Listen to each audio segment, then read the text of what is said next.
Welcome to After the Buzzers Sports Podcast, the show that's all about sports and the African American athlete. Let's go.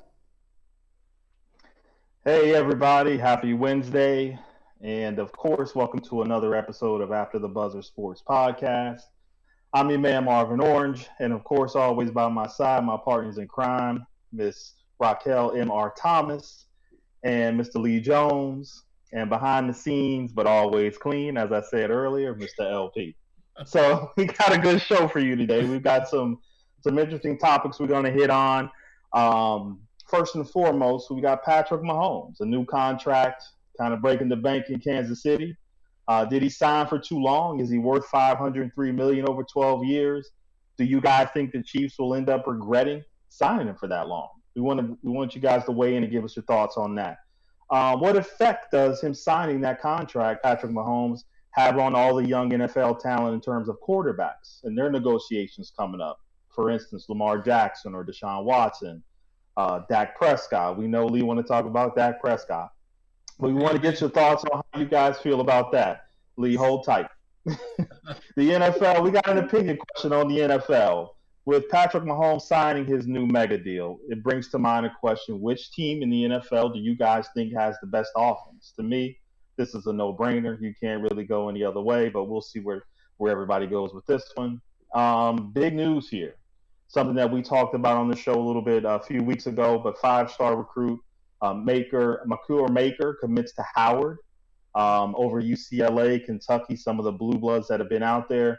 We're going to bring in a special guest to help us kind of discuss this. His name is Mr. Kelvin Washington, USA basketball certified trainer, founder of the Think Different consulting firm. He has a lot of interesting viewpoints on this.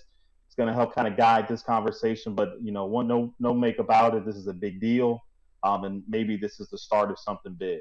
What are you guys' thoughts on the Washington Redskins name change? The situation with that with Daniel Snyder. Should he be forced to change the name or be able to keep it? What are your thoughts? A deal between Colin Kaepernick and his production arm, Raw Vision Media, and Disney was announced Monday. The partnership will focus on scripted and unscripted stories that explore race, social injustice, and quest for equality. That's pretty big news, so we want you guys to weigh in and tell us what you feel about that.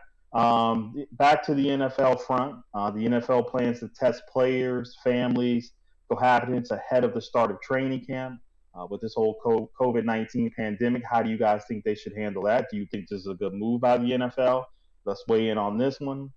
This is a big one. It's been pretty controversial over the last day or so, but Marcellus Wiley, he said the NBA painting of Black Lives Matters on the court sidelines is a bad idea. He kind of prefaced that with saying that he's a black man. He's on a black show, so life is good. So we shouldn't be kind of poking at it a little bit, I guess you should say.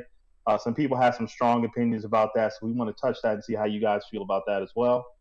We got two NBA players, Jaylen Brown and Mike Scott of the 76ers, one of the Celtics as well, expressed concern over the list of social justice messages given by the NBA and the NBA Players Association that what they can wear on their jerseys. Do you guys think this kind of defeats the purpose? Let's weigh in on that. And last but not least, Oklahoma head coach Lincoln Riley stated that he prefers football in the fall, but spring football is doable. What are your thoughts about moving the college football season to the spring? Do you think that'll disrupt too much? Let's get your thoughts on that and see how you feel. As always, hit us up, Facebook, Twitter, Instagram, like us, hit the subscription button, call in 803-570-5031. But let's get going. So, Raquel, I'm going to start with you with this one. What are your thoughts on Patrick Mahomes' contract? What do you think that means for Kansas City, Patrick Mahomes? Moving forward, what are your thoughts about? Um, I think it's great for Patrick Mahomes. I mean, when I think about is it too long? Who cares? Who cares? 503 million. I don't need to put on another uniform, frankly. He's obviously the leader of that team. They believe in his ability to take them to the next level. He just signed the biggest contract in sports history, $50 million a year.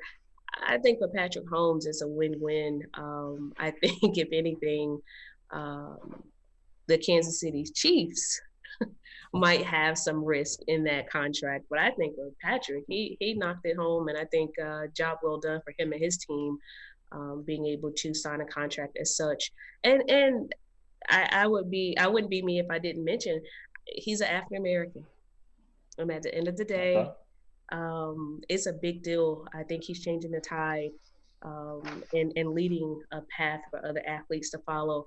The negotiation room, I wish I could have been a part of that. You guys know I love business. I'm an entrepreneur. I wish I could have been a part of just the conversation, just to hear the negotiation back and forth, because I can promise you they didn't come up with that deal in 30 days. That deal was going back and forth for some time. And I think Mahomes' team did a great job in negotiating a great deal for him. I was looking at some of the incentives on that deal too.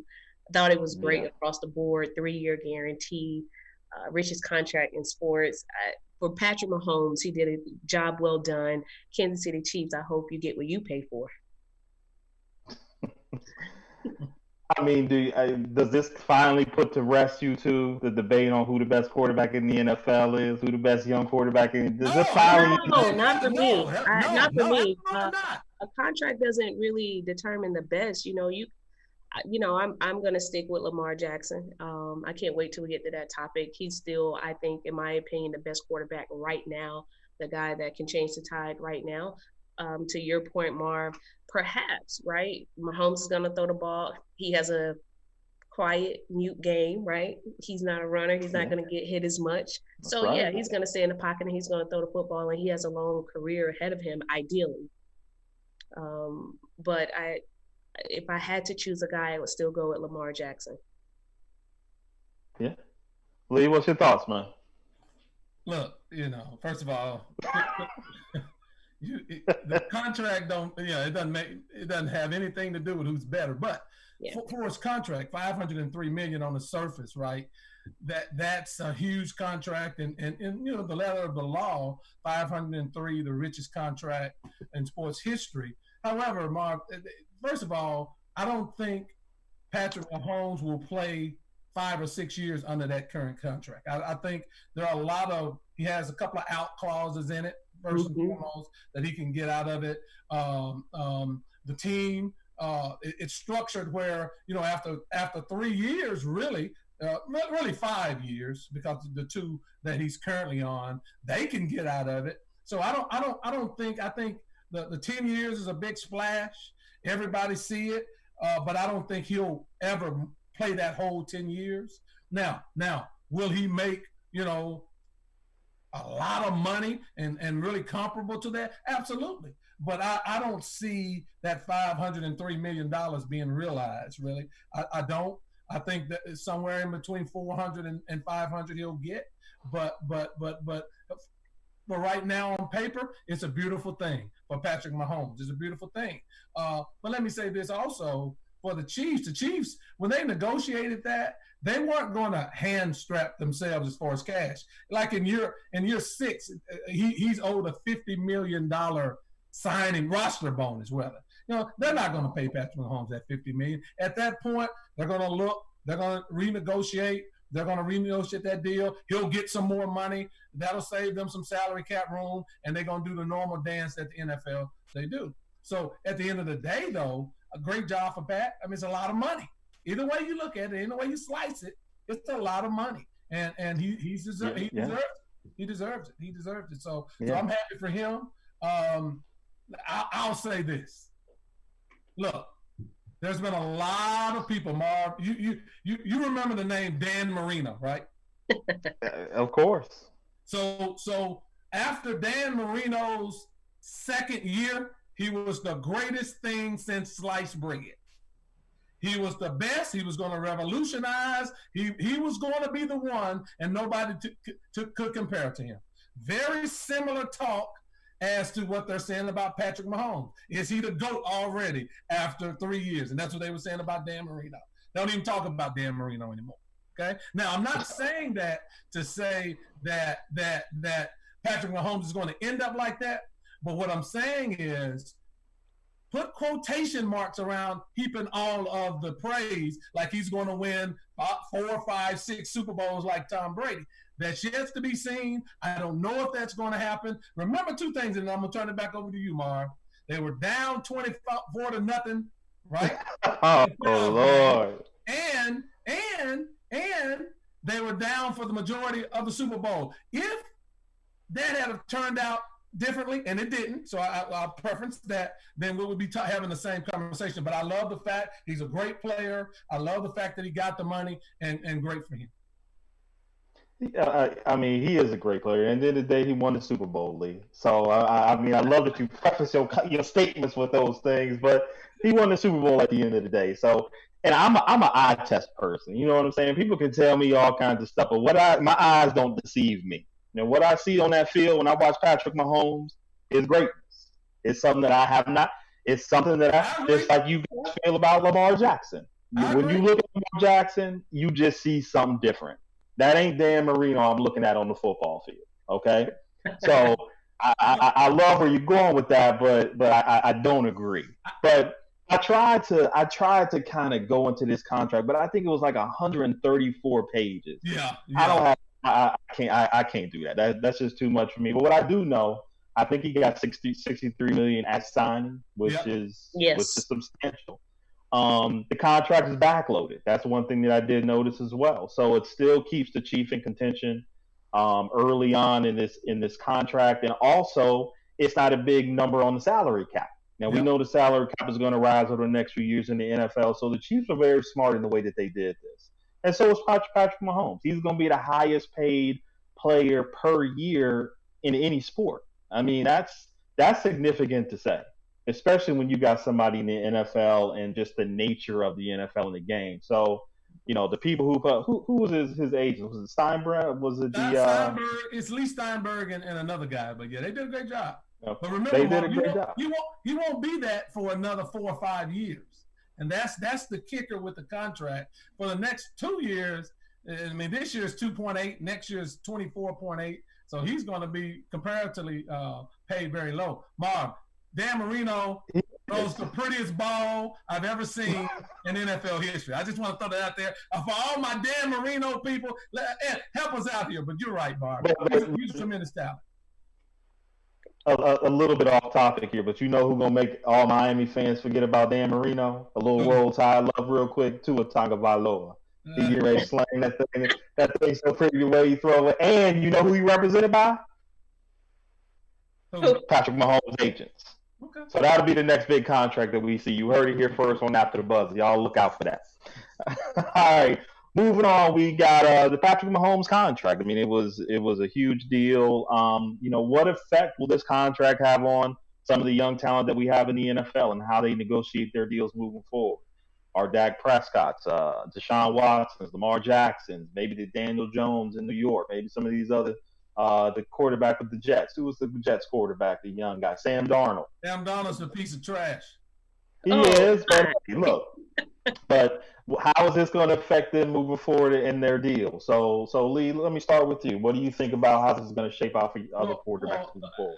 I'll say this, Marv. You made a point about the eye test, and you're right about Patrick Mahomes. I love the way he throws the football. I love how he can throw at every angle. He's a unique talent. He's a generational talent. But I say the same thing about Lamar Jackson.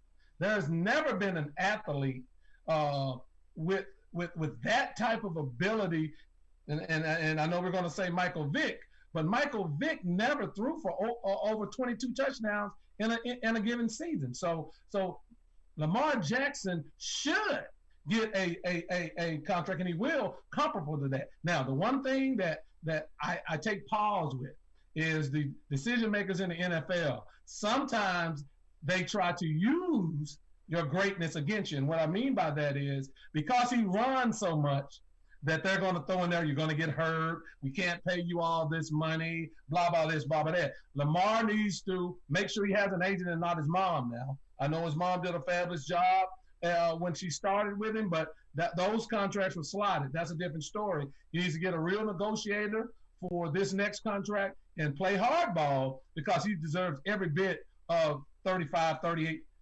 $35 to $38 million a year when his contract come up. Deshaun Watson's the same. And of course, the Daxter, you'll be seeing over the next week, Dak Prescott will get paid as well. Somewhere in the neighborhood of $36 million, Marv. Trust me on that. You heard it here first.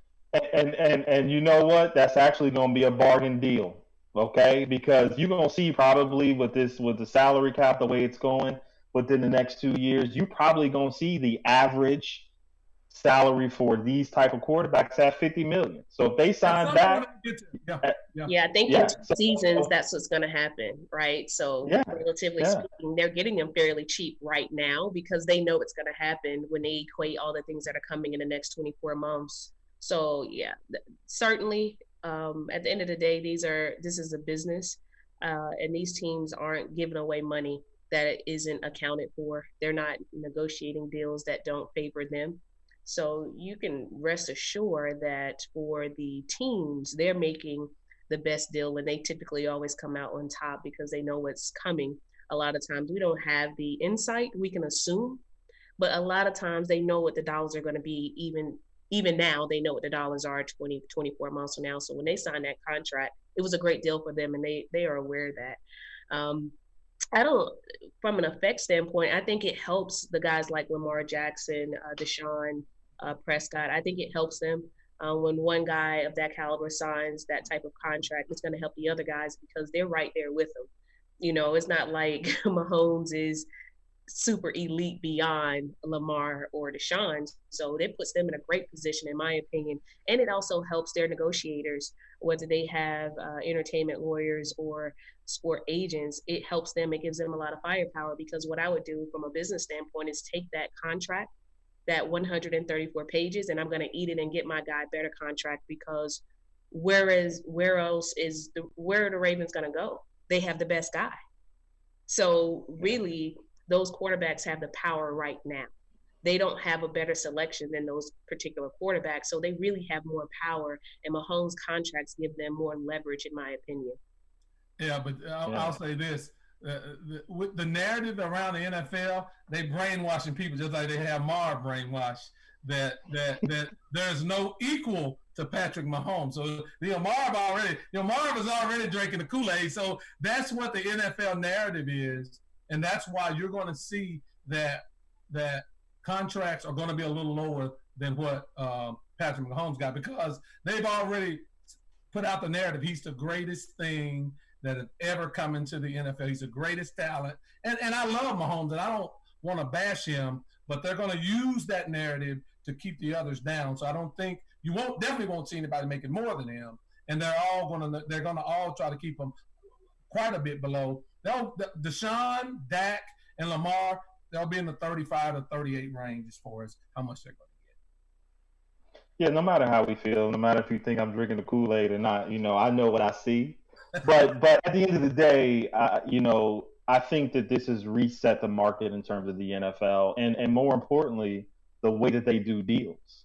This deal is done differently than we've seen before. So it'll be interesting, especially I think Deshaun Watson might be the next one coming up in terms of contract negotiation that's going to be really prevalent. So it's going to be interesting to see the way that they handle this because this is different. This backloaded roster bonus, all the things that they kind of did to incentivize this and to keep the salary cap low to start.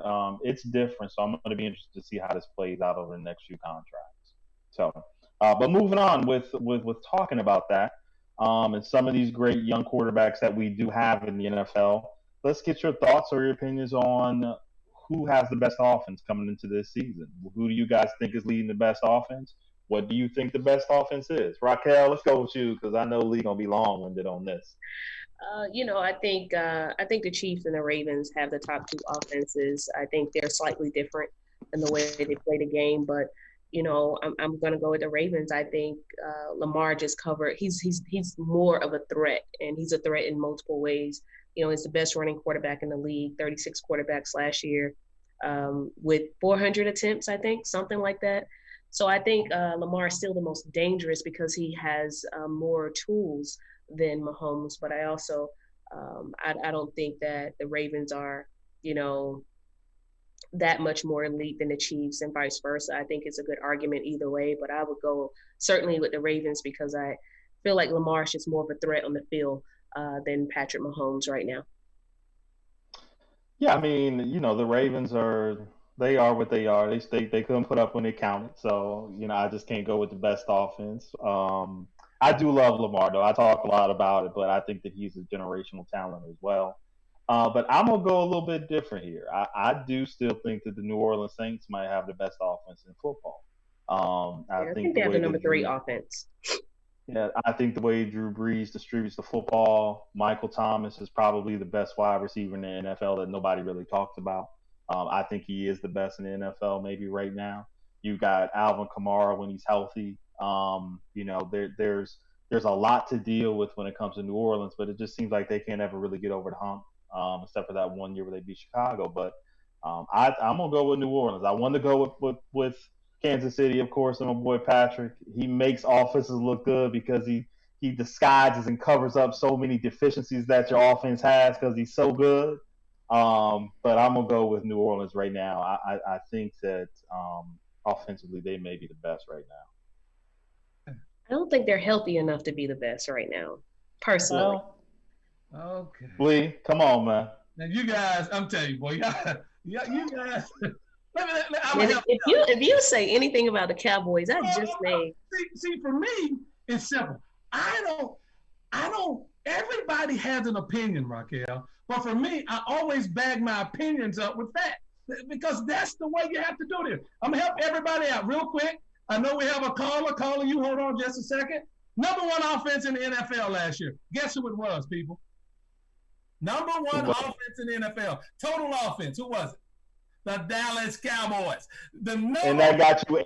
Total offense. Okay, they added CeeDee Lamb, the top receiver in the draft. They added him. Number 1 offense. Last time, Lee, before you go on this, the last time I saw CeeDee Lamb playing against NFL players was against LSU, and he looked like trash. He couldn't get off bump and run. He couldn't get open, and he was single covered by a freshman all game, and he looked like trash. So I think he cried. About CeeDee Lamb. I think he cried as well. Mark? Yeah, about that one. Again, Mark, I just shoot the facts. Don't kill the messenger. Number 1 offense in the league last year, Dallas Cowboys. You said Baltimore, they were number 2. You said New Orleans, they were number 9. Number 1 passing offense in the league last year. Tampa Bay, number 1. You know who was number 2? The Dallas Cowboys, okay? Baltimore went anywhere in there. Who else did you say? New Orleans was number 6, okay? The number 1 rushing offense was Baltimore. Dallas was number 6. So when you put it all in a pot, stir it up, that's why you have the number 1 offense in the Dallas Cowboys. Now, you add CeeDee Lamb. You bring back Dak Prescott. You have a team with the best receiving core in the National Football League, and you have Ezekiel Elliott. There's no doubt that Dallas has the best offense. It's far better. It's better than Baltimore, and it's certainly better than Kansas City, and this season will prove it. We have a caller to moderate. What's up? Absolutely, we do. Actually, we have 2 callers. Caller, you are on the air with After the Buzzers. Hey, how you doing? This is Ray from Seattle. And, hi, Ray. Hey, how y'all doing? Great show. What's going on? The Dean, as he's called, Mr. Lee Jones, is full of hatred right now, and he's a big Dallas Cowboy fan. I know y'all tired of Dak Prescott, tired of the Cowboys, because I know I am. The fact of the matter is that if you look at the eye test, like Marvin said, Mahomes won the championship. They have the best offense in the NFL. Then I would say Lamar Jackson. Now, as far as Dak Prescott goes, I know that y'all played Philadelphia last year in a winner-take-all game, correct? They had no damn receivers, correct? Whoa, and y'all did what? That's correct? Right. That's right. Y'all didn't do that, right? And that's been the last 5 years, right? Y'all had that opportunity to win a championship, and you wasn't successful at it because of your offense. He was playing with one shoulder. Facts. Who was playing with one shoulder? Dak Prescott. He had been hurt. You know that. He was hurt during the Philly game. He's toughened it out and still played. The Matter of fact, Lee, wait a minute, man. Nobody want to hear that. Philadelphia did not have no damn wide receivers. They had no wide receivers. What are you talking about? Again, Dak Prescott played with one shoulder in that game. Listen, I can't. We lost the game. Listen, I say anything about listen, it. bro. Listen, sir. I can't talk to you when you're like this.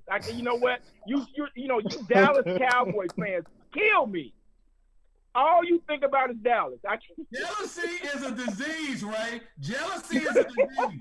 Okay? It's a disease? Is that what you think it is? You can take for that. Is that what it is? It's a disease. The eye test says it all, Marvin. Talk to him. Talk to your boy, because he don't know what the hell he's talking about. Talk to him. Because he don't understand right now that the Dallas Cowboys are terrible in all phases of the game. Statistics, right? All I do is give the statistics. I didn't make this stuff up. Hey, listen, we can make statistics do anything. We can make any statistics to make them look good, Lee. What are you talking about? The number one offense in the league was Dallas. That's the bottom line. Dallas is terrible. What are you talking about? Don't talk to me. Okay. All right. We got to move forward. When you win a damn Super Bowl, let me know. When you win something, let me know.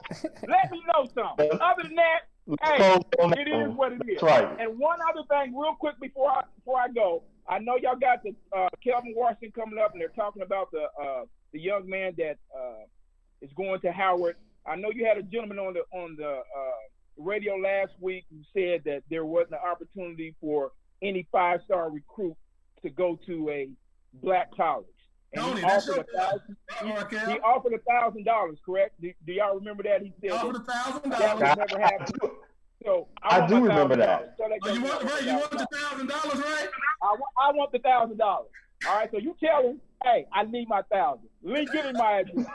God bless and thank you. Thank you, Ray. Thank you, Ray. Thank you. We got another caller? We do have another caller, and we've got a couple of comments from Facebook. So the first one is from Courtney Nicole. She says, let's see where Antonio Brown goes before we determine the best offense. And then we also have one from Ivan West says, his throwing shoulder, Lee, and was a question mark. So, yeah, that comment was his throwing shoulder, Lee. That was his throwing shoulder, absolutely. All right, here we go. We're about to go to the caller. Caller, welcome to After the Buzzers. You are on the air. Hello. Oh, man, come on. Hey, look, Lee and Marvin, you guys need to listen to Raquel more, okay? I'm telling you. You need to listen to Raquel, okay? Drop your pride. Listen to the person who knows, because she is absolutely right. The Ravens will have the best offense. Now, the question was who will have the best offense next year. The Ravens will have the best offense next year. You allowed them to draft J.K. Dobbins to add him to that backfield along with Ingram, and they drafted 2 very good receivers, one on the 3rd round and one on the 6th round, 2 very good receivers to go along with what they already have. They're going to literally be unstoppable. I mean, they will truly be unstoppable. We have the best wide receiver in the NFL. We have the best receiving core in the NFL, period. The Dallas Cowboys. There is no question about that. None. Lee. Lamar with another year, and those players coming back, and J.K. Dobbins and those receivers, they will be unstoppable. Raquel was absolutely right. She called it. So you guys listen to her. She knows what she's talking about. Okay. Hey man, quit spreading that stuff. Our hands about to explode. Get that out. We're gonna have to put Lee on suicide watch when the football season comes. Man, we're gonna have to call him. We're gonna have to call our boy. Jealousy is.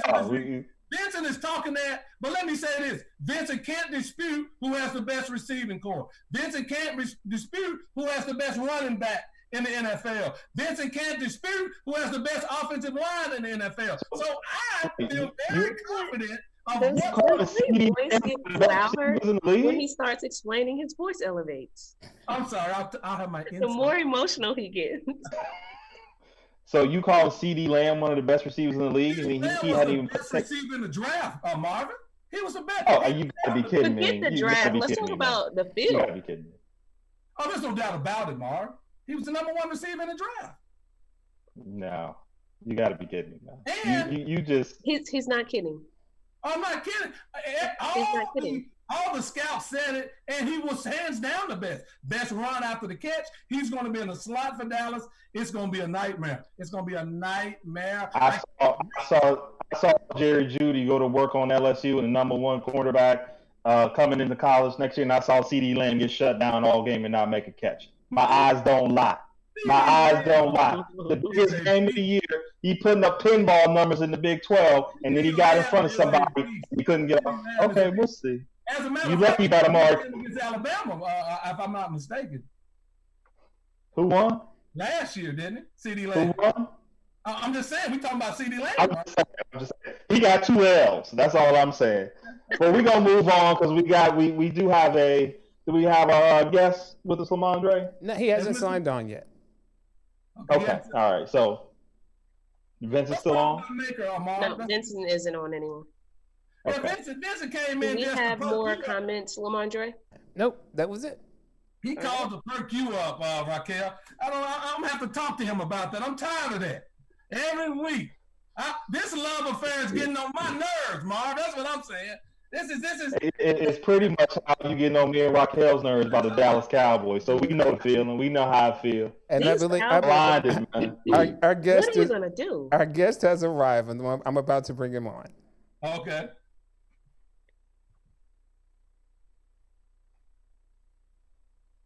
Kelvin, you are on the air.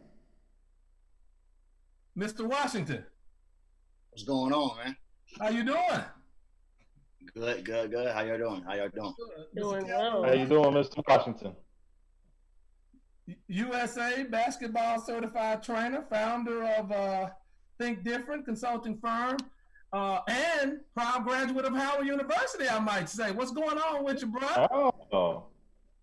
Hey, we good. How y'all, it's good where I'm at. I heard, I was trying to listen. I heard you had a very hostile caller from Seattle. I know that young guy, so I'm glad he made the show entertaining. Yeah, tell them we're a family-oriented show. Cut out all that damn cussing, okay? We're family-oriented. Hey, I told him this is PG-13, man. God dang. So Kelvin, McCure Maker signed at your alma mater, Howard University. And first of all, I want you to tell the audience, how do you feel about that, being that that's your alma mater and it's a 5-star athlete that is signing there? And tell us how, if you had any influence on that with your consulting firm, or if you want to go into any of that.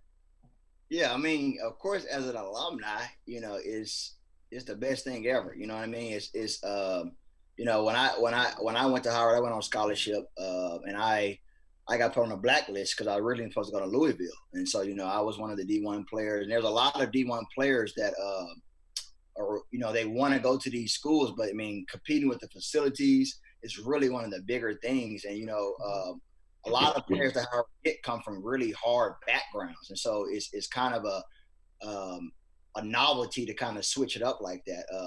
Because we don't really talk about the education aspect of it. But so for me, as a hooper there, knowing the education he's going to get, I think for 1 year only, but the black experience that he's going to get is going to just change the reality of the way he looks at himself. I mean, for him to make his decision already in itself is just major. But now this university is going to buy into him like every other player. And I think the cool thing about it is, they're not going to treat him differently than any other student. That's the great thing about Howard. Like, they don't care about the status. They just want you to understand who you are. And I think he's going to open up the floodgates for just HBCUs all around the world. I mean, Howard has the biggest endowment. You're talking about almost $670 million when he's in second place. Oh, wow. It's like Morehouse. So you're talking about now the endowment's going to look different. I mean, you're just talking about a lot of alumni just going to rethink, where they're sending their kids. And for the sports world, I mean, it's at the Mecca. I mean, you have the Wizards there, you have Georgetown there. So the media, it's just a cool thing to be a part of. So I think it's going to be amazing. I mean, unfortunately, if we do have a Howard homecoming, you don't know who's going to show up now. You know what I mean? So it just brings a whole different aspect, especially to the sports world. Yeah. So, Calvin, I'm a HBCU graduate, proud graduate as well, and the Black experience, when you go to HBCU, there's no dispute that you're with your family, your home, and you don't get the same experience. And to your point, you're just like every other student on campus. But for this guy, we talked about on the show, and we've been talking about this for weeks on this show. We just need one, and we've all been rallying together, and we don't agree a lot, by the way. But we've been rallying together saying we just need one. We need one kid to say, you know what, I'm going to take my talents to at HBCU, because we have talked about how with all the things that are going on in the country, in the world, social justice, the cops killing Black men, et cetera, we know that the biggest impact is to affect the bottom line of white colleges, white institutes. So with kids like Maker going to Howard, I would like to think that other kids will follow, and it is more power in this decision for our people, for our culture, than any other decision that can be made. And I think he's going to lead other players to that exact same thought process. And all we need is for Howard to recruit 3-4 more guys. And now we're talking about dancing, and we changed the tide. We changed our entire culture. So for me, I couldn't be prouder. I couldn't be more. I can't wait to see Howard get on the basketball court this season to see what this kid's going to do. But coming from an HBCU, you're right. You know, he's going to be just like everyone else. And more importantly, he's going to be with his family. He's going to be protected. He's going to be covered, which we don't get to say that when we go to predominantly white colleges. Absolutely. Yeah, I think, Calvin, no, go ahead. Go ahead, Calvin. No, I was going to say, I wanted to address one of Lee's questions. He talked about, I'll let Marvin go, then I'll talk more about kind of the process where I think why he kind of wanted me to come on and speak about kind of what that looked like from a, you know. Yeah, Marvin, what's your question? Go ahead, Marvin. Yeah, what I really wanted to say was, and I know this, you know, from playing Division I college basketball, and you know, we would play. I went to University of Alabama, and we would play some of the Florida A&Ms and you know, some of the HBCUs. And the one thing that I always knew was, and you probably know this well, and Lee, we spoke about this briefly, is that all the guards can play high-level D1. There is not much difference. Yeah, there's not much difference, because you would play a guy from FAMU or somewhere else, and they could give you the business. Like it was, but the difference was always the size. And it would always wear on, you know, some of the smaller schools, because you get into the second half and it was just too much size. Yep. So I'm really interested to see with this kid, how that kind of maybe levels the field a little bit. You know, they maybe get a few more bodies, get one more. And I really do think, from what I'm hearing, I don't think that Howard is done. I mean, I know you probably can't say nothing about that, but I don't think that they're done. I think this is about to really be cataclysmic in terms of the way that the landscape of college basketball goes. And Kentucky's and some of these other schools, they need to be worried, because this is a different thing that's happening, and I'm really looking forward to it. But Kelvin, I know you want to get into some other things, so I just wanted to say that. A lot of people don't know that.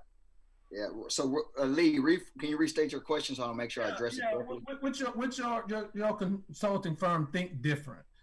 Just talk to us about, first of all, your philosophy, your mission statement, your philosophy, but how that philosophy supports sort of how Mr. Maker really decided to go to Howard as an HBC. How does your philosophies about young people going to school, how it relates to that actual process and him making that? And just give your philosophy on how you educate young people. Yeah, so I mean, think different basically is clear what it means, but we're trying to help the Black athletes have a mental, we call it escape from the pressure. And so what that is we really want them to understand that basketball is a vehicle, not your owner. And we're trying to help them understand that you are the product and they need you. That's very important. They need you to survive. Like the church there, I need you, you need me. We're trying to get them to understand what the value they're bringing. And so where my motto is serve to save. And this is a perfect example on Coach Kenny called me and said, hey man, Kelvin, listen, I need you to talk to several players because there's more than one that we definitely had a lot of conversation with. And our biggest thing I'm telling you is what better time than now to be the first. Yes. And I think that's what our young black men, they're seeing so much negativity and they forget their value. And what I'm really working on these guys is, who are you? Who do you want to be? Who do you want people to know you as? Is it just to be as a basketball player or someone that impacted history? And so now you're talking about a player that's impacting history doing Corona. He's doing it through Black Lives Matter. And we're trying to get them to understand that your life is more than conditional.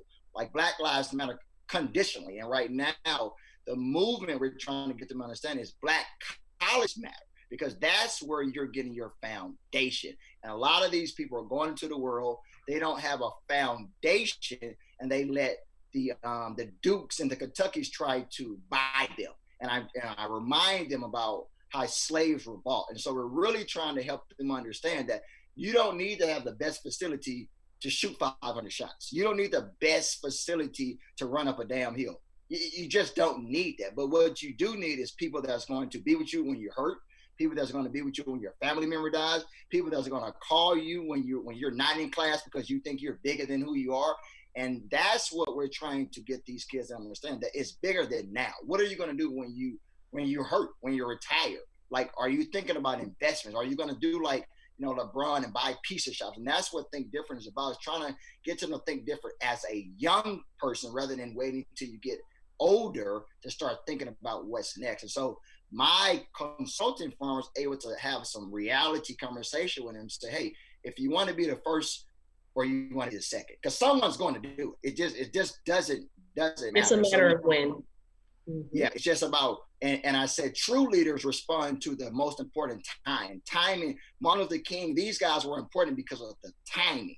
And so what better time than now to be that person that responds to such a big thing? And in reality, like you all saying, we're talking to several people. This is not a game. This is a wave that a lot of people have been nervous about.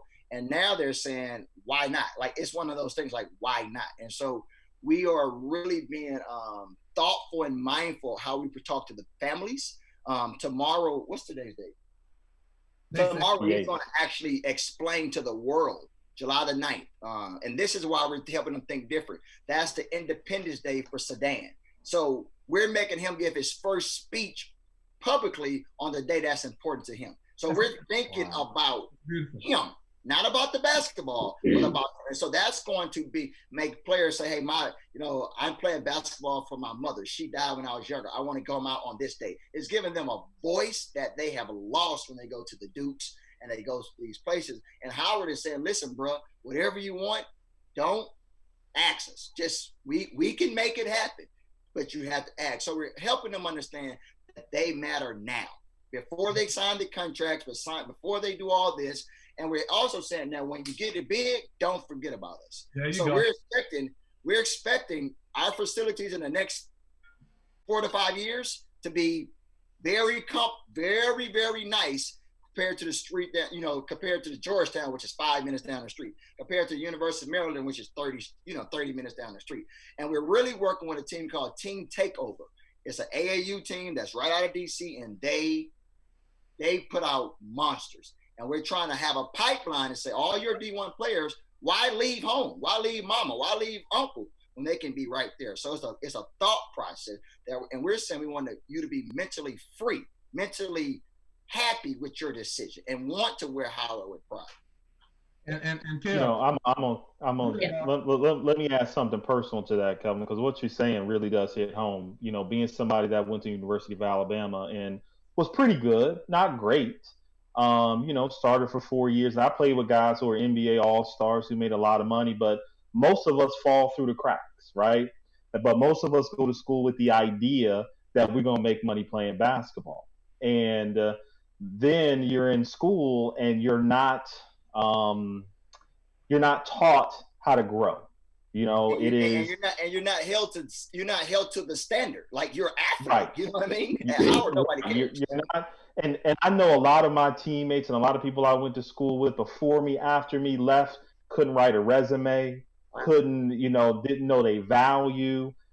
just got pushed through school. You go out and you're pretty much like you spent 4 years and you've learned nothing but how to bounce a basketball and be taken care of. And you don't know who you are. You don't know what your value is. People are telling you that you're great, but then when you get done, you're nobody. And what you're saying is, investing in the individual, knowing your culture, knowing your history, having a well-rounded approach to the individual. I love it. I'm going to be pushing everybody that way. You coming on here saying this, I wish I would have had it come out. You got me ready to play, and I can't even run anymore. We can start a grad chapter. It's right. So I love it. I just wanted to add that little personal touch to it because, I know a lot of guys that I went to school with probably would say the same thing. We were so lost, and we didn't know what our value was because they couldn't tell us. Our value to them was getting them paid, winning some basketball games, and then the next cycle came through, and then who are you? So really resonates, brother. So I appreciate it. Yeah, one of the big things with HBCUs is the classroom is important. It's as important as anything else you do, and you are amongst people who will demand you to go to class. So if you don't make it and you're not playing, professional ball, you still have your education. You're still able to provide for your family, take care of yourself. And I think that's really the most important thing. Who doesn't want to go play professional sports, right? But when we go to HBCUs, the president is going to come talk to you. What are you doing? This is not okay. The dean is going to find you on campus while you're hanging out and sit down with you and say, what are you doing? It's bigger than this. So we all know that we don't have the best facilities, but we can have them. And it requires, the cameras will follow these kids. The camera doesn't care if you're at Duke, if you're at Chapel Hill, if you're at Kentucky, the camera is going wherever the money is. Hence, 3-4 more players, you have all the revenue you need to build a facility that our kids want to play in. And like you said, Calvin, you don't need the fancy facility to be the greatest. And we know that because all the trials and tribulations we face as Black men and Black women. We've always had to fight. So we've never necessarily had the best things. So when we talk to young kids, they're brainwashed so early. They're being brainwashed by Duke. They're being brainwashed by all these programs. And we forget that you came out of the hood. So what? You go back and play in the hood. So what? Okay, I want you to couple things, and Raquel just hit on it, but in the last few minutes that we have of you, 2 things: the focus on the parent and talk about what your organization does, because to me that's the major key. I always talk about the brainwashing of the parents early on. And about you need Duke to get your kid A, B, or C. So talk about how you guys approach the parent. And then, and look, I'll be remiss if I wouldn't say about this young man, one of the best basketball trainers you'll ever meet. So if you got a kid that needs to get their skill level up, if you don't call Kelvin Washington, you're making a huge mistake. He's a humble young man, but he's certified by USA Basketball for a reason. This guy, he'll have your son doing some things that he never thought he would be able to do. So, Maurice, just tell us about how do you focus on the parent in the last few minutes that we have with you? So Think Different says one thing: your first teacher is the person who brought you up. So we don't even say mom, we don't say dad, we just say the guardian. And we truly believe that first contact, that's your teacher.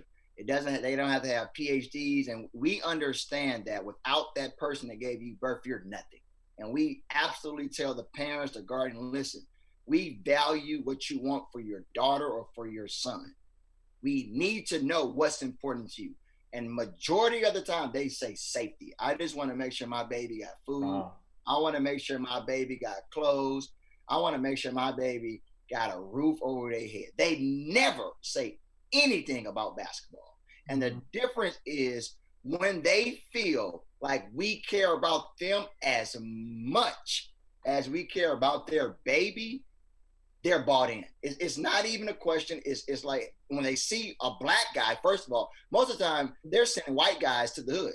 They're not sending, or they send the assistant coaches, or they're sending people who they don't see on TV. They want to see the people that's going to, like the Rich Pauls. Hey, bro, listen, I'm here. I'm on the ground, and we let them know this is a contract for life. No matter what happens, we will make sure that we have it. And we say we leave no man behind. Because that's what happens. Our kids most of them come from inconsistency, especially when it comes to a father figure or a mentor. So we're saying, listen, we will be that consistency whenever they need mentally, physically. And one thing we talk about a lot is the mental. I know in the Black community, mental health is like a curse word. For us, that's the first thing we want to talk about. What makes you happy? Can you define when you're feeling angry? Can you define when you have moments of rage? Because what happens is it translates to the court. Yep. It translates to you getting technical fouls. It translates to you shooting 4 bad shots with people being open all the time. That's a mental thing that you can relate directly to what's going on at home. So we tell the families, listen, tell us about mental health. What's going on? Like, give us a history about what you have not been able to call anger and then we're able to say, listen, we are going to provide, quote unquote, Kelvin, when he's at Howard, we're going to make sure that different teachers look out for him. Because how do you know that? Well, we know Dr. Thomas. We know Dr. Gregory Carr. We know the president. These are people we can text and say, I'm signing your son up for this class because it's going to help him. And that's the parents feel like, really? And we haven't talked about basketball at all. We say, hey, listen, if you want to come visit, we don't want to take you to the court. We want you to go to the classroom. And we take them to a professor that's going to have a reserved seat for a person who's never been on a plane. So it makes them feel like now they go to Howard. You know what I mean? And so it's this family oriented system. And so now you got little Pookie that's saying, I want to watch Howard on TV. You know what I mean? It's this, you on the video game, they're not playing with Duke anymore. They're playing with Howard. You know what I mean? And so it's a domino effect that we're hoping paralyzes the Black community to a point where they feel like, oh, I gotta go. Like, I gotta give back. I have to be a part. And even if it's for a year, that year, I promise you, will change their life. And we're hoping that it becomes a generational thing where we're not talking about the Dukes anymore. We're not talking about the Memphises anymore. We're talking about the Norfolks, the Hamptons, the Morehouses, whoever. And just know Howard will be, hey, we're trying to get to the Final Four, baby. We're trying to get there. We want to have a new 5-slammer jammer, with our black socks and, but it's really important that we let the parents know you're just as valued as your kid. Look, man, y'all are doing big things, and that's why we wanted to get you on the show, bro. Because I know you doing it big. I think this is just the start, and the beautiful thing about it, Kelvin, is that the way they view Georgetown for the basketball back in the day, they can view Howard for both basketball and education. That's a beautiful thing. I want to say this again. If you want someone to train your kid, this young man here, I tell you, my little man, hey, he already. Give me a gig in South Carolina, man. Hey, soon as this COVID gets over, we're going to have you down here training some kids, because Raquel got a potential star at the house as well. We're going to get you down here and going to let you have a bit of a piece of it. Raquel, it'll never be the same. Listen, before I go, there was a gentleman that called. I don't know his name, but as I listened to that one, what's his name? Tony. Yeah, that's what you're talking about. I'm really, as a Black man, it hurts me to hear that kind of conversation, because if there was a kid listening and he thought about going and heard your comments, you be careful with how you use your words. Just be very careful, because it's unfair to a kid who thought about going to Howard and he listens to the show and then he second guesses himself. It's not fair. And you don't have to send Maker that $1,000, but you can send it to me and I'll make sure you get McDonald's and wings. Whatever you want to make with that $1,000, we can make it work. And salads or whatever you want, alkaline water or sea moss, whatever you want to do. make sure we got that $1,000 for this young man because he's a big fella. He's gonna be hungry. But thank y'all for your time. You're doing great work, man. Hey, Kel, appreciate you, man. Appreciate it, Calvin. Back on the show, you stay in touch. But again, Calvin Washington, Think Different Consulting Firm. Y'all need to hit this brother up. Thank you. USA basketball trainer. Hey, the kid's life won't be the same. I'm talking about kid in college, high school, or at the Pee Wee level. That's the man. Appreciate you, Calvin, man. Have a good day, bro. All right. Thank you, man. Yeah, that was pretty powerful, Lee. I mean, especially just the encompassing the whole individual. A lot of us missed out on that as athletes, especially going to predominantly white universities, and you get so whitewashed on things. I was just talking about, with some of my teammates from back in the day. Still to this day, we talk about things that happened, and then we were just so ignorant to what was really going on because we had just been so brainwashed about stuff. So it's great to hear that, and I can't wait to see what kind of. They're doing big things, Marvin. With their blueprint, and if they get them at the AAU level, right? Now, I'm talking about the 12-year-olds, the sixth grade and up, and they start working with that and bringing that philosophy in. You're going to see a change in not only going to college, but like Raquel said, in donating to the Black universities. Right. Facilities just start to get better, and you'll see the Howards and the Norfolk States in these playoffs. It's a beautiful thing. So, and the thing about Kelvin, he's a young brother, but he's together young man. So I appreciate it. Absolutely. Yeah. Right, we do have a comment from Facebook. It's from Ivan West. It says, nothing like an HBCU, South Carolina State grad. Salute.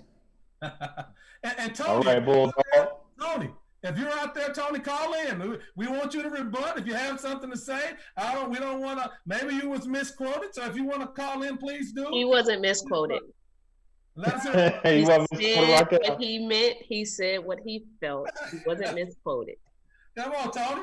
Go ahead, Marv. Well, this is a good time for us to segue into our next segment. Colin Kaepernick, his production arm, Raw Vision Media, and Disney announced Monday that they will partner and focus on scripted and unscripted stories that explore race, social injustice, quest for equality. What do you guys feel about this deal? What do you think it means? Kind of give us your thoughts on where you are with that. Raquel, how do you feel about this? It certainly helps. We need, the more vocal we are, the better it keeps everything in the forefront, because what I think could happen is we can become unfocused again, and we forget why we are protesting. We forget why we are making the moves we're making, why Maker is going to Howard, all these things, right? So I think the more visibility we have and the more we're educating, the better. But from a football perspective, I think it pulls them further away from football in the NFL. This kind of deal, I've said this before. I think he's done with football. I would love to see him on the field, but I think he's done. It doesn't make sense anymore. He has a much bigger platform doing what he's doing. I think he's going to save more lives doing what he's doing now. He has thrown that ball. We know who he was and what he could have been. And that story is good enough for me. And I think that story is going to be good enough for Black boys, young boys, when they see, you know what, he went from that to this. He went from the NFL to being an activist, and now all he's doing is teaching and showing us who we are and our values. So I love the deal. I think it's big of Disney. Make no mistake, having Disney on board gives him a platform that no other production company can give you. Disney has everything in their hands, and we know that Disney has become more focused on the African American. We know that Disney is putting more dollars in the African American communities. The investment they made, with some of the shows that they have coming up in the next season, and I'm into production, so I'm constantly looking. It's a win-win for our people, and again, it's a part of the culture. It ties directly into what's going on at Howard. It ties directly into all the other young Black athletes that are considering going to HBCUs. I have a friend, his son plays Division I basketball, small school, but he is literally transferring his senior year and going to Morgan. He's not going to make the headlines like, Maker, but his senior year, he's the best player on their team right now. And he's going to finish his career at Morgan. there are kids doing this, and we're not talking about them because they're not in the top 5 or the top 10, but there are several young children transferring to HBCUs as we speak because they understand this movement and they understand what's going on. So I think what Kaepernick is doing is going to give an even larger platform for what is yet to come. Yeah. Well said, Raquel. And I agree about Kaepernick. I do think that he's done. I don't think we'll ever see him in the NFL again. I think that's a pretty spot on statement. And it's big. I mean, Disney and the platform, Disney and ESPN, I mean, you know, how much bigger can you really get, and just the different demographics that they're going to pull in to learn about some of the things that they're trying to bring to the forefront. I'm happy about it. I'm interested to see what they're going to come out with, what they're going to produce, what kind of, you know, things are going to be done. But again, it's the platform, and we talked about this on the show before. You know, enough talk.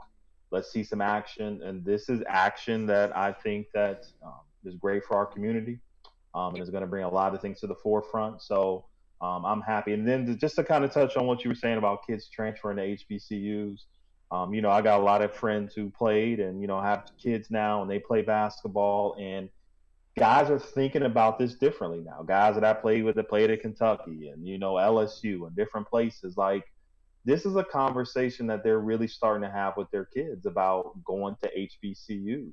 And I'm really excited about it, even though I didn't go to one. You know, just the biggest thing that you just said to me, Raquel, was about the classroom. Like, you know, I remember going into a classroom and being the only black kid in the classroom at the University of Alabama, you know, sitting in the back and feeling very uncomfortable about it. And it's a classroom of 145 people. And I'm the only black person, I'm the athlete. And everybody know you walk in and you're the athlete.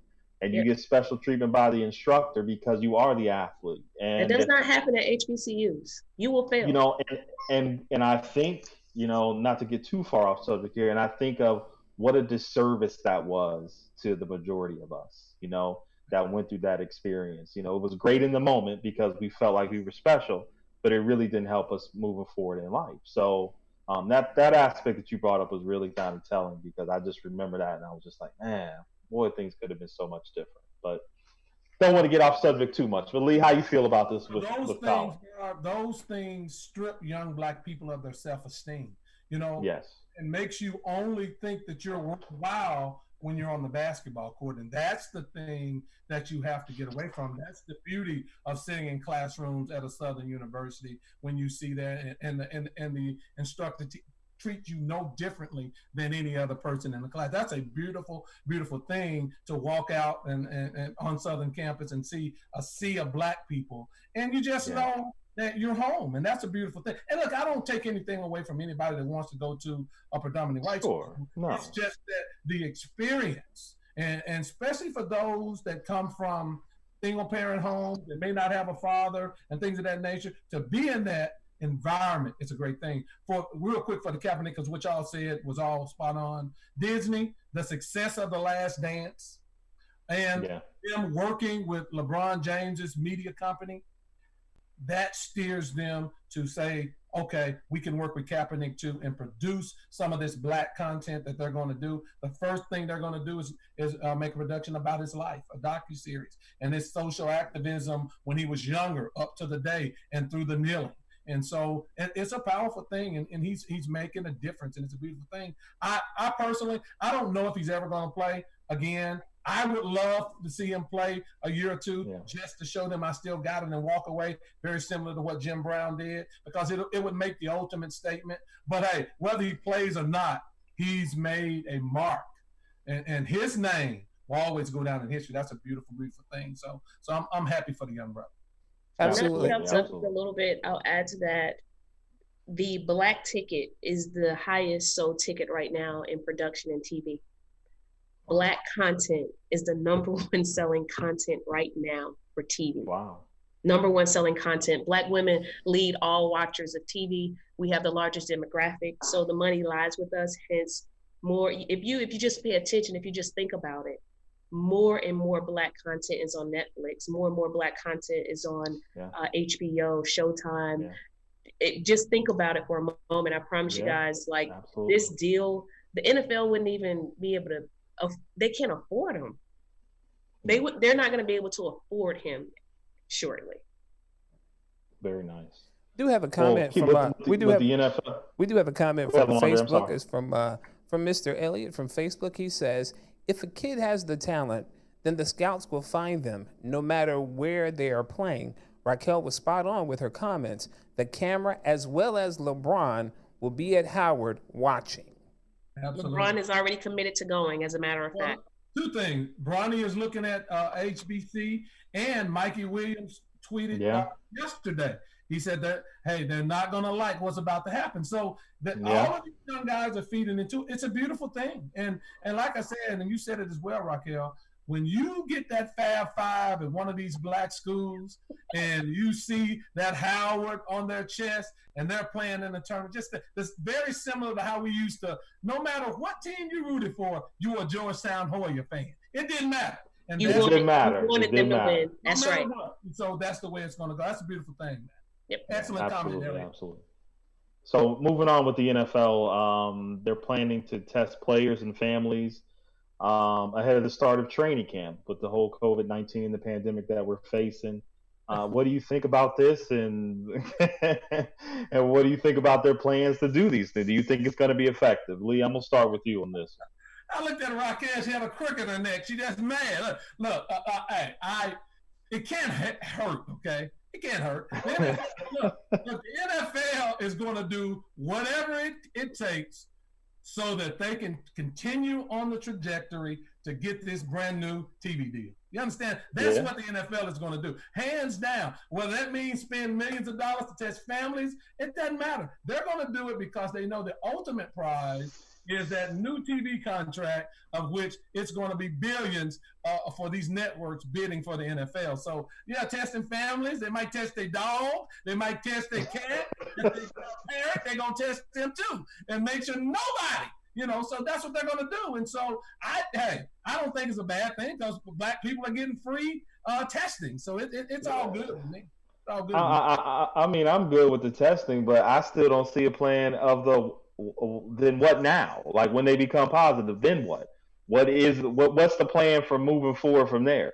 I haven't seen what the NFL is going to do because players testing positive. All the Major League Baseball players testing positive. Like, what is the plan moving forward once they do test positive? Because we know that's going to happen. So, you get a gold star. You testing families and everybody that's coming into the bubble in the training facility. Great. Okay, so when they test positive, now what? How do we handle it then? That's what I want to see. Nobody talks about it. I ain't seen nobody say anything about it yet. Yeah. Well, they got a plan. Exactly. That's like, okay, you're going to do tests. People being tested every day all over the country. There are free tests everywhere. Families can get tested now. In Colombia, So, okay, you're gonna provide tests. Okay, great. That's what you should be doing. But what happens when they have COVID? What happens when 12 players on a team have COVID? Right. What happens when your quarterback has COVID, and then your best wide receiver, and then your best lineman? Then what? That is what we need to be talking about, not that you're giving away free damn tests. Okay, everybody's giving away free tests. But I'll go back to what I said, and I say it every week, Raquel. And you guys miss the point when I say this. There has not been, and this is the NFL's thinking and their doctors. I really believe that and I know this is a terrible thing to say, but I believe that there are people within the NFL ranks that wish that the herd mentality happens within the NFL ranks, meaning all of them get COVID before the season, because there hasn't been an athlete that's been hospitalized or anything. They're tested positive, but they haven't been in serious condition. Any professional athletes, right? And so that's the premise that the NFL is they're going to isolate them. They're going to contact trace. That's what they're really doing it for contact tracing, trying to keep them as safe as possible. So I'm not you guys think I'm a defender of the NFL. I'm not. I just call it like I see it. That's all. Let me ask you a question, Lee, and Raquel, you chime in on this too. Do you trust the NFL or college football? No. In this sense. No. This all sounds great right now. There's no games being played. There's no practices that are happening. Right. But do you trust the NFL or college football to do the right thing when when you got a playoff game coming up and your best quarterback tests positive for COVID-19, or your best wide receiver, like Raquel said, or important players on the team, do you trust them to do the right thing? I don't. Do you think that people are going to? And Lee, you will be crazy to say you do, because they have done wrong by us year after year after year. So all of a sudden they're going to do what's right. Raquel, the NFL, the one thing about the NFL is always socially conscious of how their product is viewed. So they weren't socially conscious when all those guys had concussions and they wouldn't provide insurance. So how? Good point. Yeah, Raquel, how? Come on, man. You sound like one of them. I'm Lee. I ain't want to know that. That's the first thing. But I'm just telling you, Marv, to answer your question, is the NFL is socially conscious about their product, right? And I do think if someone tests positive, they're going to have them out, because the alternative would be I tested positive and they let me play. That's the kiss of death for them. So I do think. Is it Lee? Is it when you got players getting shot up before every game that can't walk, right? And you know this. That's different. It's not how is it different? Because if a person with known COVID, is allowed to play, and they infect a whole nother team, or you're tackling people, you're spits flying every place. That's grounds for really a class action lawsuit by all of the NFL players. If you knowingly do that, shooting a person up with something that is legal, it's not against any law, that's just medicine. Marv, you got shot up when you played. So you can't say that that's any different than you playing on a bomb ankle, or Antonio McDyess playing on a trail speed. It's part of doing business. But so I disagree with y'all's premise. I get it. I mean, I got Sister Soldier here. I got she always wants to pound the man. But I try to be practical on the show, because I'm saying, whether I agree with it or not, the NFL is going to play, and they're putting in mechanisms to make this thing, as safe as possible. They haven't put in any mechanism. Giving a test isn't a mechanism for safety. Of course, they have a whole safety protocol that they passed out to the Players Association, Raquel. It's all in black and white. Now, if it happens and people... Well, what's going to happen, Lee? What is the NFL going to do? You change what you do, or you stop playing, but you got to... All of a sudden, with COVID, you want to trust the NFL, huh? To do what's right. Look. I trust that they're going to do best by their product, and I think that's what they're doing. Well, I want to make sure we touch on this before we run out of time. Marcellus Wiley, we got to talk about this for a second. Said the NBA painting Black Lives Matter on the court and sideline is a bad idea because of the Black Lives Matter mission statement, among other things. Raquel, I'm gonna let you start with this. What do you think about Marcellus Wiley, his comments? Give me an idea of what you think about what he said. I was disgusted listening to him. I was irritated. I stopped watching it at some point. It was disgusting at best. Number one, we know you're a black man. That's very obvious. You're big and you're black. Number two. Well, you get on her bad side, Marv, it's over, man. I tell you. Number two, you're on a black show where they replaced the black man with the black man with the black man. Okay, slave. Okay. Yeah. I mean, what's your point? Like, you decide to use your platform to go against the grain. First of all, you do that in a room with closed doors. You don't do that on national TV with what we're going through. Now, I'll say this. We can paint Black Lives Matters on the court, bop, bop, bop, whatever. Where is the action? Yeah. What's the action in that? Okay, so if they want to paint it on I don't care. And I do think he said one thing that resonated with me, but I was so disgusted that I couldn't even give him the benefit of the doubt because I smell Uncle Tom all over this guy. It may very well create a divide because all players are not African American. I think we should be somewhat concerned about that, maybe. But if I'm suiting up, I don't care. I don't care what you think, because for 8 minutes and 26 seconds, I had to watch a Black man being lynched. So I don't care what you think or what you feel right now. As forget this guy. He's trash. At the end of the day, we can paint Black Lives Matters on the court. That's great if that makes you feel better, whatever. But where's the action in that? What is it going to do? What are we asking for? What is the outcome? What change are we going to make? What are we going to do? I don't care. You want to wear Black Lives Matters on your t-shirt? Okay. Great. That makes you feel good. Great. But how are we going to get into these communities and affect change? What is the action? What are we forcing them to do other than buy paint? I think they're donating upwards of $150 million to Black causes. Raquel, so I think the NBA is trying. I think we need to talk more about that then, because that needs to be the conversation. I think they're trying to. It all goes together. I think that's what they're trying to do. Then that has to be the conversation, because what they're doing right now is putting us in a pot and saying, okay, let's just talk about the things they can see. But it's more power in saying, I put $100 million in blah, blah, blah, blah, blah, and I want to see it. I want to see the action. I need to see what the dollars are, because I haven't seen those dollars yet, by the way. And let's see what that money is doing in those communities. Let's see how it's changing the dynamic of white cops killing Black men. Let's see how it changes the dynamics of the equality issues we have in our country. Right now, it's just black and white, it's just paper. Yeah,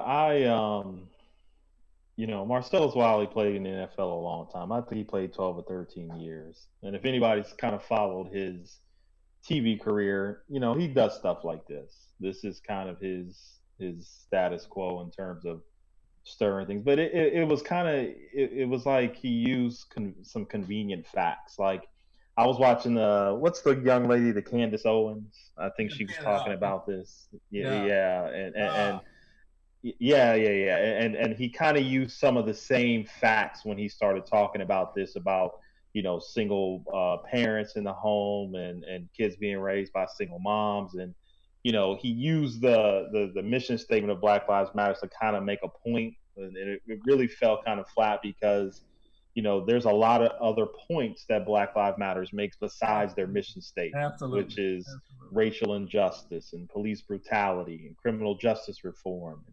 Economic injustice, access to health care. Make his point, Marv. He picked out the point to make it the part to of make a point. Very similar to what you do with football stats in the Cowboys League. Well, I tell the truth.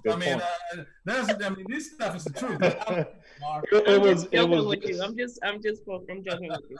It was very disingenuous, and for a movement that's going on right now, him being a Black man, and then to say, he's a Black man, he's on the TV show, blah, blah, blah. It's so great for you, man. But not everybody is. And for you to use your platform to kind of denigrate some of the causes and some of the things that we're trying to accomplish here, I just thought it was foul. And, I never really liked them, but now it's just like, nah, I'm done with you, bro. Yeah, not a big fan. Not a big fan of speak yourself or whatever it is. I never did like the show. You're my Whitlock, to be honest with you, because they sort of cut from the same cloth, Mark. He said something about the mission statement, saying that it wanted to break up the patriotic family. Mm-hmm. Yeah. Look. The thing that really irritated me was, you take the mission statement in a vacuum, right?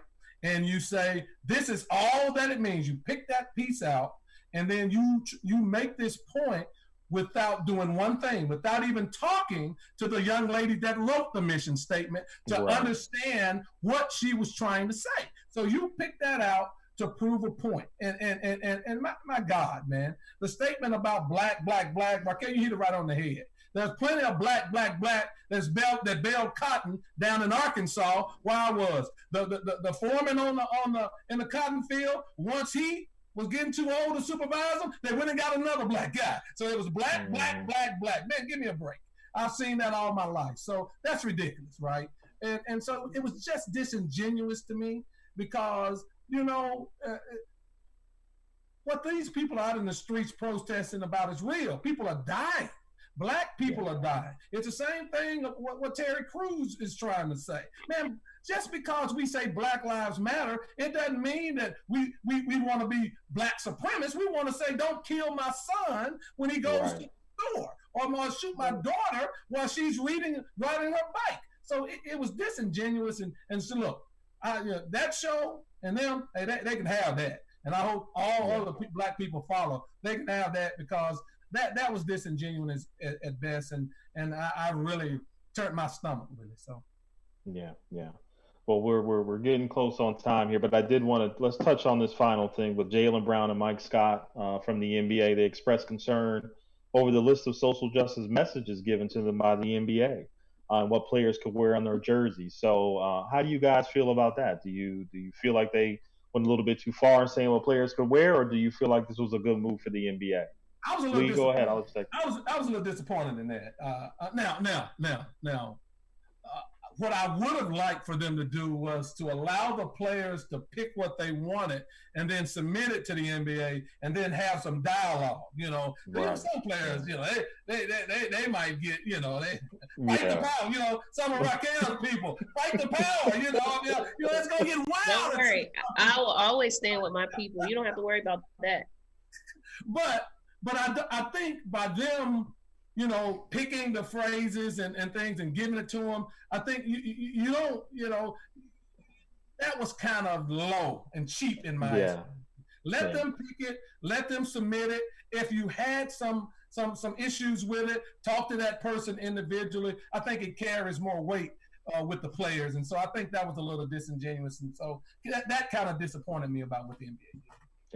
That was my thoughts about it exactly. So go ahead, Raquel. My thought was the people who made the quotes, who were they? Like, were they white executives? Were they white secretaries? Who sat down and created this list? Because I know there wasn't a table of black people in which are being affected, which really should weigh in on some of those things, right? My only thought was, I wonder who was in the room creating these quotes. And if it's for the players, why didn't the players get to submit? Every player should have submitted one thing. And they could have collectively selected 50 of them. But you want to choose what we feel when you've never... It was the craziest thing that everybody can't be happy, but they went about this thing the wrong way across the board. Yeah, it was funny to me. I want to know who sat in the room to create the quotes. Lamadre, do we have a caller?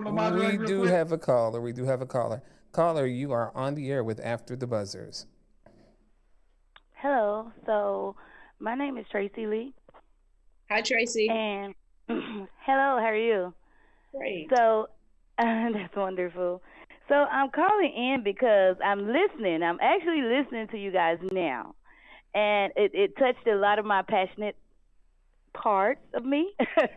And well, not like that. But anyway, but it like the things that I really fight for. And what I like to say is I do hear a lot of things within the speeches that I've been hearing lately about people trying to bring up black on black crime in comparison to police brutality. Absolutely. Now, like I like to tell everybody, if JJ killed Ray, JJ going to jail, point blank. Right. So that's one thing. But number two, for the last 2 weeks, I've been studying the Willie Lynch letter. Yep. I've been doing a lot of studies on the Willie Lynch letter. And what they basically did over 300 years ago was basically tore us down from a mentality point. So basically, I would like to say that I would like to see more people get educated And I would like to see that Willie Lynch letter in the hands of every black person. Because black on black crime is not black on black crime. It is still an attack on our people from the other side when we were used to go against ourselves. And it trickled down. It trickled down from every generation, and it is still here. Hey, So, Absolutely. Tracy, that's beautiful comments. Beautiful comments. Remember, if you tear away their self-esteem and you don't educate them, then all bets are on. Drugs, alcohol, pornography, all of that stuff is on when you're not educated. Perfect points. Tracy, thank you for calling. Tell a friend, thank you for watching. I don't know if you've been watching before, but we appreciate you calling in. Please don't be a stranger and tell your friends about the show. Yeah, absolutely. Thank you, Tracy. Well, we've come to that point in time. We're gonna switch it up a little bit differently here. We're gonna do some little closing remarks today. Add a little bit of flavor to the end of the show.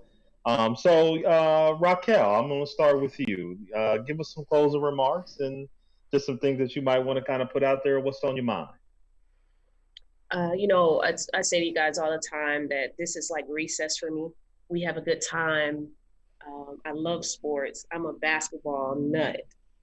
But for me, when I think about what's going on in the world and the platform that our athletes have, they're a big part of shifting the paradigm. They're a big part of us changing our culture and building it to be even stronger than what it is.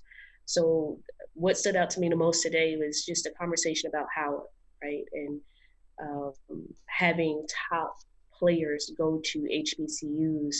There's no secret that the HBCUs don't have the same dollars coming through like the predominantly white schools. There's no secret that they're at a disadvantage in many ways. But what we don't talk about often enough are the advantages of going to an HBCU, and they do so much more with less. They build more doctors, Black doctors and engineers with less. And we don't have that conversation enough. And as an HBCU graduate, I am one of those parents that really said, you know what, I don't know if I would send my son to an HBCU prior to everything that's going on in the world. And here in the last, 3 months, I've had to reevaluate to say, because my son is specially gifted. He's very, very smart. But I'll say this, I feel safer with him being with our people. I feel that he would be more protected. And I feel like he would be amongst family versus sending him to a predominantly white school. He will have the opportunity to go to the Harvards and the Yales. I didn't have that opportunity, but I've rethought that process because of how they don't truly see us as equal when we have built this country on our backs. So for me, the platform that our athletes have across the spectrum is so important for them to use it to get equality, to push the button, to build communities, to build the HBCU up. I think that is certainly my passion as a community builder, as a person who teaches entrepreneurship to kids and in Black communities. For our people, this is so much bigger than sports. Sports is just the vehicle to change the paradigm for our people and what's to come for our legacy 100 years from now. Hey, Marv, I'm going to yield my time because I think we have a caller and I want to get this caller in, okay? So go ahead. Go ahead, caller. You're on the air with After the Buzzers. Go ahead. Yes, how you doing, Lee? I'll be very brief. The young lady that called in about the Willie Lynch letter, I noticed that none of you commented on that. But the Willie Lynch letter, that should be required reading for all Black people in the United States of America. If you could understand the Willie Lynch letter, we would love each other. You wouldn't have a host telling the audience that they don't like a caller. That's insulting. Have a good day. Okay. I think I may have hurt his feelings. I'm sorry if I hurt your feelings. Okay. Well, there we go. Look, Tony, We appreciate you calling in. I do know about the Willie Lynch letter, but Tony, don't ever be a stranger, man, because your viewpoint on this show is very much welcome. I think Raquel was just playing with you anyway. But your viewpoint, I love your comments, and you bring it, and it's thought provoking, and I like it when you call in. So Tony, please don't be a stranger, because man, you make us think and you make us reevaluate things. So thank you for calling, brother. Go ahead, Mark. Absolutely. Well, I'll just say, Raquel, you did hit some things on the head with your closing comment, but I just wanted to kind of add, value is an important thing. Kelvin kind of hit it on the head when he was talking about building up these young men to know who they are, know their self-worth, to leave a university or a college and to be able to make a difference in their community with who they become. And I think that in some of the universities, especially where I went, University of Alabama, and I'm not going to say that I had a bad experience, but my experience was kind of false in the sense that I had a mechanism in place that made me think that I was probably better than what I was. And it didn't really teach me who I was. And a lot of our guys that go to universities like this, they fall into this category because you're put on a pedestal, but you never really learn who you are. And then one day it's always going to be gone. Some of us will make millions, some of us don't.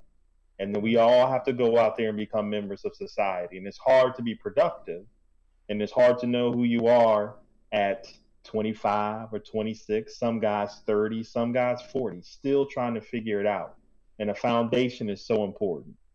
And if you got young kids out there and you got young athletes and you're thinking about sending them somewhere, always ask the question of, how are you going to build my young man? How are you going to build my daughter?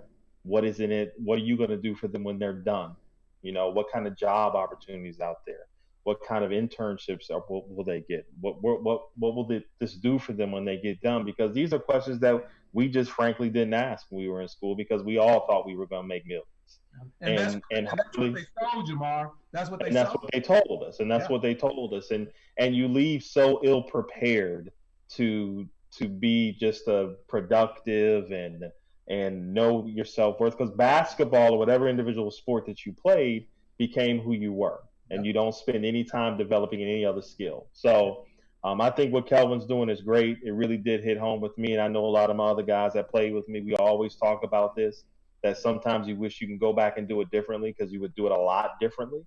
But it's our job to teach the ones who are coming up and parents who might be going through this to look for things that we maybe didn't look for when we were going up, and to know better about what they're really getting themselves into. So I love this Howard thing. I thought Kelvin was a great guest. But value is important.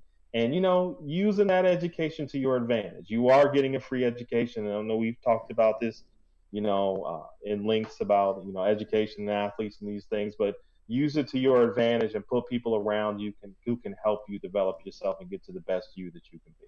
Yep.